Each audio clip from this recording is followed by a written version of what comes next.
Kulang ba yung gabi natin? Opo boss, yan muna ngayon kasi mahina po ang tanim ngayon. Gusto naman yung ani natin dito. Patumal boss, kulang talaga sa patubig boss. Kailangan natin ng budget talaga. Palugi na yung mga negosyo namin. Unti-unti nang nauubos yung pera ko sa bangko. Paano na mga kapatid ko? Si Neil pa naman, kailangan niya ng gamot at sustento dahil sa kalagayan niya. Dalhin mo ko sa bahay sa bundok na bibigta ko. Opo kuya.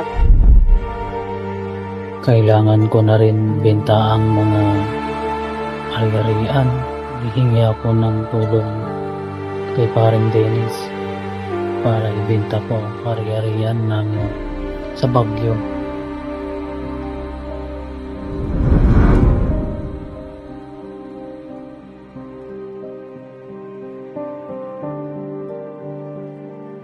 Sana matulungan mo ako. Bibenta ko ng pang-mansion ko eh.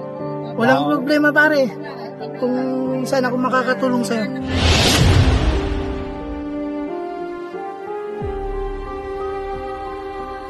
Kailangan ko nang ibenta to. Ipalubog na yung negosyo ko. Sa Ramingan, totoo kayang binibinta na ni Jacob ang mansyon niya? Paano niya susuportahan ang kanyang mga kapatid? Sa Salaysay, Fiona. Mari, ang ganda pala ng rest house ni parang Jacob.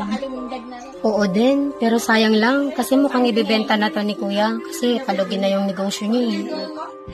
Totoo kayang sinilang nataligawan ng nangyari kay Dan? Kinalaman kaya ito sa hinihiram na pera ni Jacob? Yun din yung duda ko ng isang gabi eh, kasi galit si Neil kay Jacob eh. Bibenta tong mga kabayo. Ang bahala Kuya kasi palugi na rin naman yung mga negosyo mo eh.